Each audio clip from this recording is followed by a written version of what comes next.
girar por la derecha. Ay, Insukaya, y buenas tardes a todos las y les que nos acompañan aquí en Radio La Chihuana 92.2 FM. Mi nombre es Natanael Hasti y hoy vamos a empezar con un nuevo espacio de reflexión política y análisis social llamado No girar a derecha.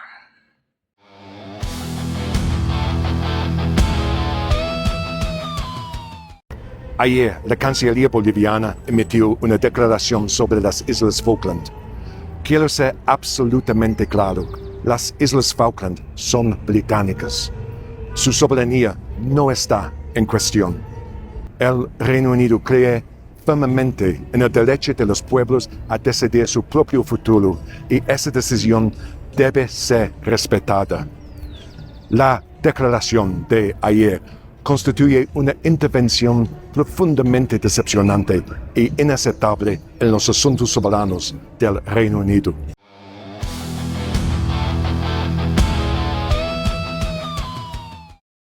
Bueno, ¿por dónde empezar, no? Vamos a partir compartiendo algunos criterios sobre la Guerra de las Malvinas que se encuentra en una nota de Liliana Calo en laizquierdadiario.com, ¿no? Ella escribe: en 1979, con el aval del presidente estadounidense Jimmy Carter, la Comisión Interamericana de Derechos Humanos arribó al país, motorizada por las denuncias de las madres y otros organismos, dando cuenta de la imagen desgastada de la dictadura en el exterior. Los síntomas de la resistencia obrera se acumulaban, la movilización convocada por la CGT y el paro general de finales de marzo de 1982 profundizaron las señales de alarma para el régimen militar. Acorralado por una economía en ruinas y las calles que se hacían escuchar, la dictadura buscó oxígeno. El jefe del ejército, Leopoldo Fortunato Galtieri, al frente de la junta militar, desempolvó un viejo plan de la Armada. No proponía la recuperación de las islas, sino tratar de lograr, levantando una causa nacional, el apoyo social a un régimen en crisis. Se buscó mediante un acto de fuerza una maniobra militar como el desembarco del 2 de abril en las islas, la toma del aeropuerto y la casa de gobierno en Puerto Stanley, Puerto Argentino, una negociación con Gran Bretaña. Escribe Liliana que en el espejo se encontraba la primera ministra Margaret Thatcher, con su popularidad en picada. La dama de hierro también hizo uso del conflicto, es decir, tomó este conflicto bélico para hacer gobernable al país sin el consentimiento de los sindicatos, es decir, acabar con el corazón de los obreros británicos, la poderosa huelga minera contra el cierre y las privatizaciones. Caracteriza a Liliana esto como una guerra justa en manos de cobardes genocidas. Es decir, desatado el conflicto bélico, había que tomar una partida. Se trataba de una guerra justa, de un país oprimido enfrentando el ataque de una potencia imperial, pero conducida por un régimen genocida. La audacia radicó en esa contradicción. Defender el territorio malvinense implicaba estar en el campo militar enfrentando al imperialismo inglés, sin dar apoyo a la dictadura que conducía a la guerra. Plantea Liliana que la soberanía no es un expediente que se tramite en despachos oficiales donde se acepta el saqueo cotidiano. Desde la derrota en el Atlántico Sur, los distintos gobiernos han sido meros administradores de la sumisión. Recuperar las islas exige devolverla al campo de la lucha antiimperialista, retomar la unidad continental, uniendo la causa de las Malvinas a la lucha contra la injerencia imperialista en el continente, comenzando por el rechazo a la actuación del país como aliado incondicional de Estados Unidos y la OTAN, contra las amenazas de Trump y la agresión imperialista contra Venezuela y el bloqueo a Cuba.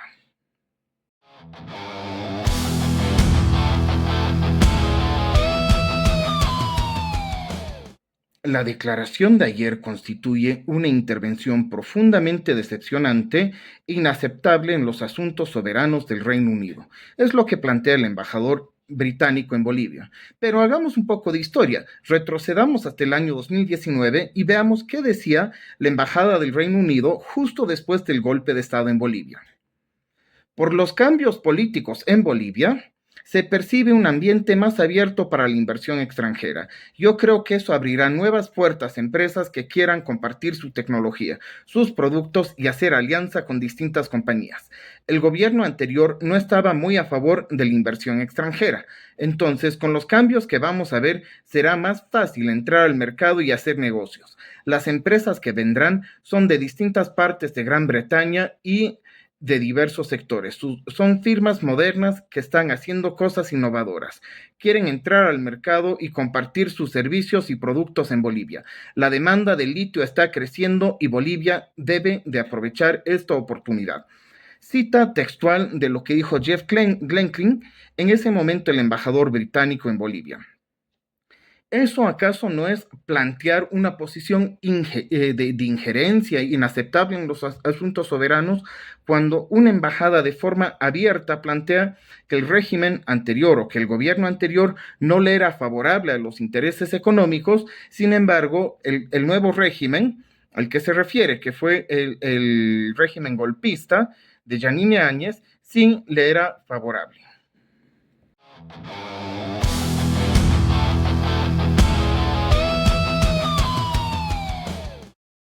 Todo esto sin remontarnos siquiera al nefasto papel del imperialismo británico en la Guerra del Chaco, en la Guerra del Pacífico. Que el embajador de una potencia imperialista nos venga a querer dar lecciones de autodeterminación es una provocación.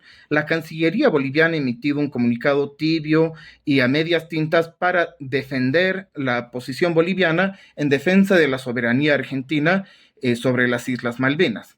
No esperábamos más, pero su tarea principal, digamos, desde su propia visión programática ha sido la inserción de Bolivia en el mundo, es decir, arrodillarse ante el patrón del norte, en este caso Washington, con su política de dominación hemisférica, hoy relanzada como el escudo de las Américas. Y claro, hablamos de un escudo, pero ¿en defensa de qué o de quiénes? Pues los intereses económicos de las élites del imperialismo estadounidense, porque tras el escudo se encuentran junto a los actores principales de los archivos Epstein, los referentes del conservadurismo de América Latina. Hablamos de Milei, Bukele, Kast, Paz y otros. Y del otro lado se encuentran los pueblos trabajadores, que luchamos junto a la Cuba rebelde y antiimperialista contra el bloqueo criminal que lo pretende asfixiar y dejar sin petróleo. Y dejar sin energía a la más grande de las Antillas. Y es así como plantea ya sin tapujos Donald Trump el deseo de sumar más estrellas a su bandera, una política neocolonial para tener América Latina como su patio trasero.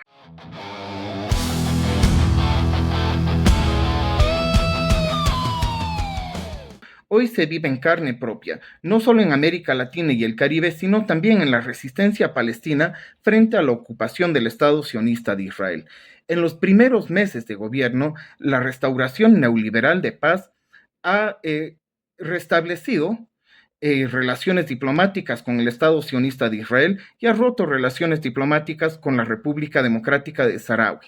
Es decir, ha roto con una política internacional de soberanía que caracterizaba al país. Junto a eso, como parte de la lógica que ellos plantean como responsabilidad fiscal, el gobierno, muy orgulloso, anuncia que hicimos el mayor desembolso del servicio de deuda externa en la historia del país, $500 millones estadounidenses, el equivalente a 2 meses y medio de importación de combustible subvencionado. ¿Y cuándo lo decide hacer el gobierno de paz y los empresarios? ¿Cuándo decide que es el mejor momento para pagar la deuda externa, los bonos soberanos? Justo cuando el precio del petróleo ha llegado más allá de los $140 por el ataque imperialista estadounidense y sionista contra el pueblo de Irán.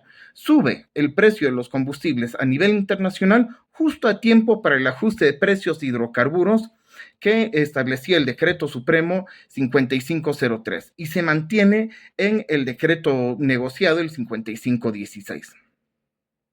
Los precios de la canasta familiar seguirán subiendo, sin contar con los gastos de mantenimiento y reparación que hoy se descargan sobre el sector del transporte, resultado de la pésima calidad de combustible que importó el gobierno. A esta situación de crisis económica y ajuste que se carga sobre las espaldas de las familias trabajadoras, se suma otro de los ejes del gobierno de paz y los empresarios, el saqueo. El proyecto de ley 157 avanza en las cámaras del legislativo, basado en un proyecto presentado durante la gestión de Luis Arce Catacora. Busca posibilitar la conversión de la pequeña propiedad agraria a mediana o empresarial.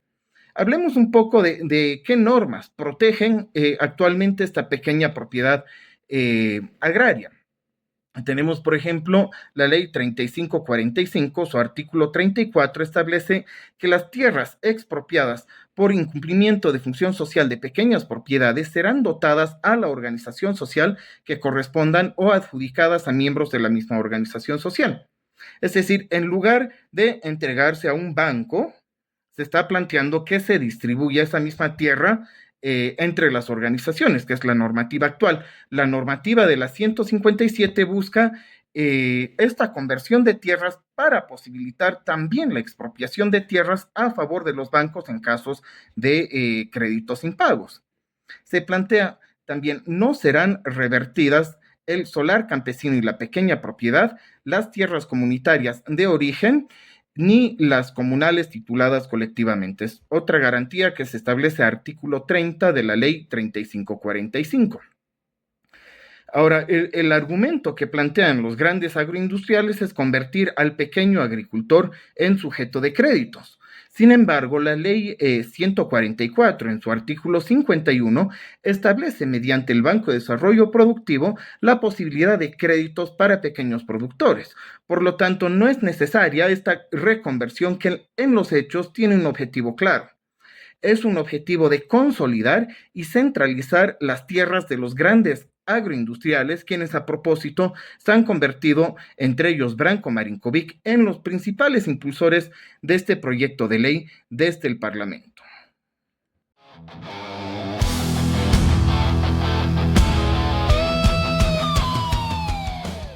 Para ir complementando un poco esta información de la ley 157, quería compartir más o menos cómo está distribuida en este momento el tipo de propiedad, la tenencia de tierras a nivel nacional. Entonces tenemos la principal, que vendría a ser la tierra comunitaria de origen, tierra indígena originario campesino, TCO-TIOC, que corresponde aproximadamente al 36% de las tierras tituladas. Tenemos la comunal comunitaria, que corresponde un poco más del 25%, la pequeña, que es 14.4%, la mediana, que es 7.6%, la empresarial, que es 15.4%, y el restante ya caería bajo sin clasificación a otra, cerca a 1%. ¿Esto qué quiere decir? Que en este momento la mayoría de la tierra titulada se encuentra en manos de TCO-TIOC y comunitarias, ¿no? Y cuando nos vamos para ver qué tan grandes son estas tierras empresariales y medianas, tenemos otro dato interesante, ¿no? Esto es la acumulación de tierras en, por ejemplo, en tierras mayores a 5.000 hectáreas, estamos hablando de 250 títulos que corresponden a 2.2 millones de hectáreas. Cuando hablamos de tierras de 2.500 a 5.000 hectáreas, hablamos de 1.600 personas o 1.600 títulos que corresponden a 6 millones de hectáreas. Cuando hablamos de propiedades de 1.000 a 2.500 hectáreas, estamos hablando de 2.100 títulos y 3.5 millones de hectáreas, ¿no? Esta viene a ser prácticamente la composición. Estamos hablando de menos de 4.000 títulos propietarios que corresponden a más de 11 millones de hectáreas, ¿no? Casi 20% de todas las tierras tituladas para el año 2018. Claro que esto comprende tanto el sector mediano como empresarial, ¿no? 20% de las tierras del país concentradas en menos de 4.000 títulos.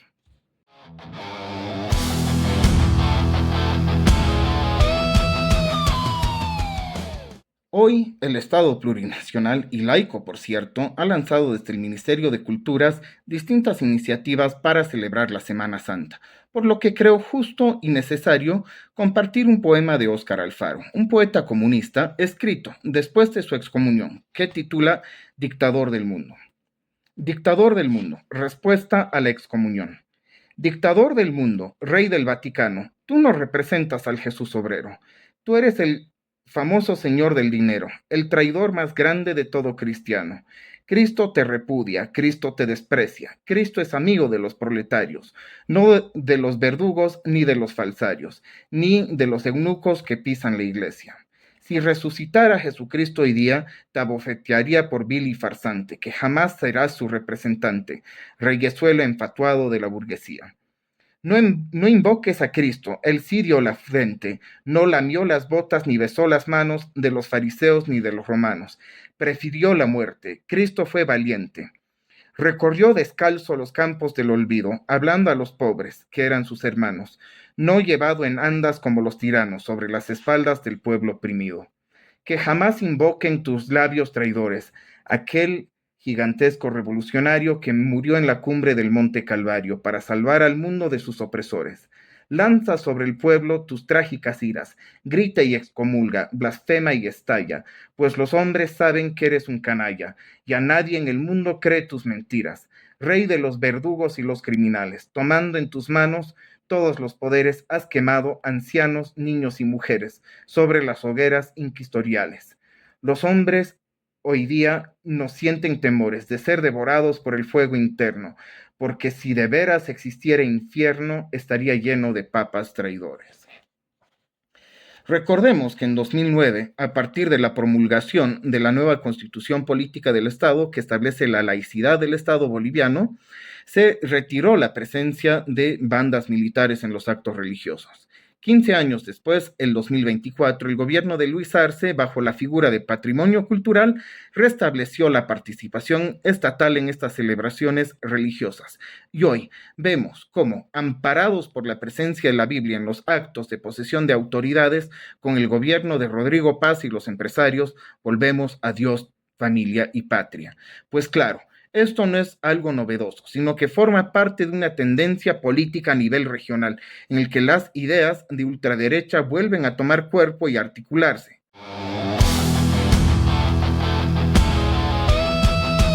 No girar por la derecha.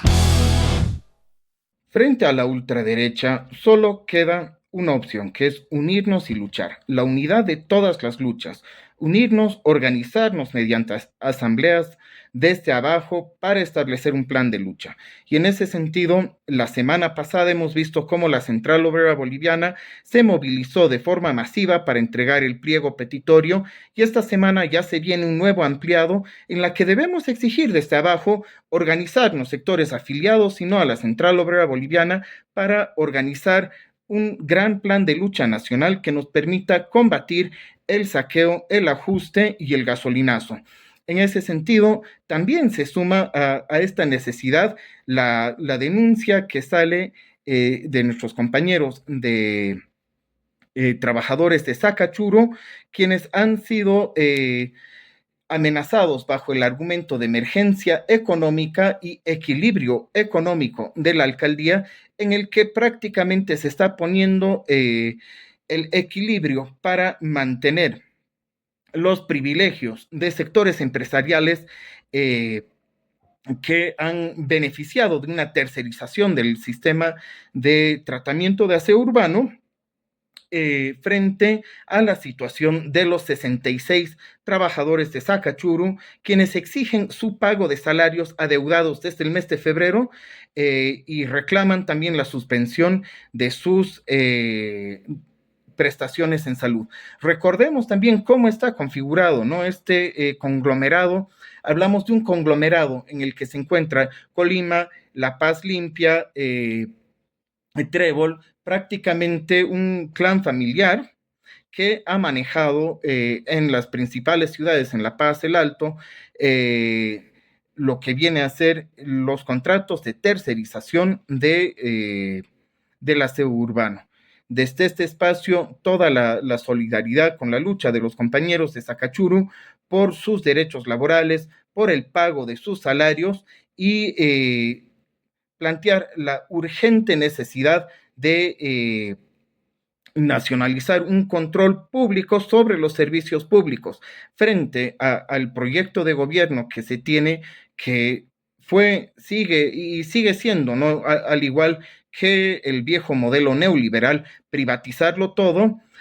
La única forma viene a ser más bien para que la crisis no la estemos pagando nosotros, para que nuestros recursos, nuestros bienes comunes naturales y nuestras empresas públicas no sean objeto de una privatización, de una rifa, digamos, al mejor postor.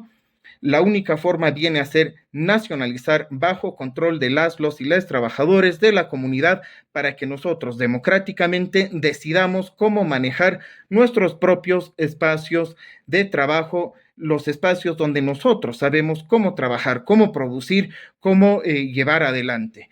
En ese sentido, vamos ya cerrando con el programa de hoy con No Girar a la Derecha, con una invitación este día lunes 6 de abril a las 6 de la tarde. Vamos a estar en la Feria del Libro del Alto presentando el libro Dueños de Bolivia a las 6 de la tarde en la Feria del Libro del Alto. Asimismo, para aquellos que se quedaron con ganas de comprar el libro en Santa Cruz, estamos ya con más libros en la tienda Micelio, que se encuentra en el pasaje de la Federal en Santa Cruz. Vamos a estar todas las semanas, los días viernes en Radio La Chihuana, 92.2 FM en Cochabamba. Vamos a estar también en redes de podcast como lo es Spotify, en YouTube y por supuesto nos pueden encontrar también en laizquierdadiario.com.bo.